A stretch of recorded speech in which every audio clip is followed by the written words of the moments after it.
কখনো চ্যাপ্টা বা কখনো কখনো এই বল শেপের দিই। এবার গ্যাস ওভেন অন করে গ্যাসের ওপরে কড়াই চাপিয়ে দিয়ে, খুব বেশি নয়, তার মধ্যে 1 চামচ আমি ঘি দিয়ে দেব। আর ঘিটা একটু গরম হয়ে এলেই চিকেনগুলো যে আমি শেপ দিয়ে রেখেছি ওগুলো এক এক করে কড়াইয়ের মধ্যে ছেড়ে দিই। ও হ্যাঁ, আমি তো ঘি ব্যবহার করেছি, আপনারা চাইলে সামান্য তেলও ব্যবহার করতে পারেন। যেহেতু খুব সামান্য তেলটা ভাজা হচ্ছে সেজন্যই না আমি চ্যাপ্টা চ্যাপ্টা শেপ দিয়েছি, যাতে অল্প তেলে তাড়াতাড়ি ভাজা হয়ে যায়। এবার মিডিয়াম ফ্লেমে এটাকে লাল লাল করে ভেজে নিন। এই তো চিকেন তো রেডি। এবার চলুন থালার মধ্যে গরম গরম ভাত আর আমাদের যে লাউ দিয়ে ডাল হয়েছিল সেই ডালটা দিয়ে দেব, আর চিকেনের পিসগুলো দিয়ে দেব।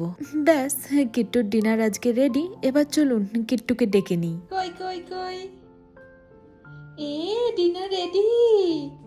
কোথায় বসবে? হ্যাঁ বসে পড়ো। হাত ধুয়েছো? হ্যাঁ ধুয়েছে, বসো।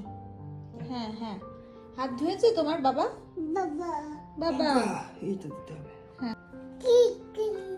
চিকেন চিকেন বললো। হ্যাঁ দাঁড়া, একটু গরম, একটু দাঁড়া, আমি ফু দিয়ে দিচ্ছি। আর এটা কি ডিনার? কেমন ফু দেয়?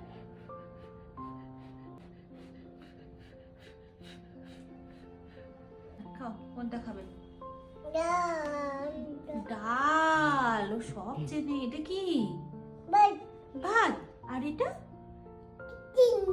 চিকেন। ও মাই গড, চিকেন ও সব জানে। আমি তো মাঝে মাঝে আমি, হ্যাঁ একটু গরম আছে, সরি মাম্মা, দাঁড়াও ফ্যানটা চালিয়ে দিই। চলো কিট্টু এখন খাবে, আমরা সবাইকে বাই বলে দিই। হ্যাঁ বাই বাই, টাটা দিয়ে দাও। টাটা দেবে না তুমি? দেবে না কেন? একটু দিয়ে দাও, বলে টাটা টাটা বাই বাই।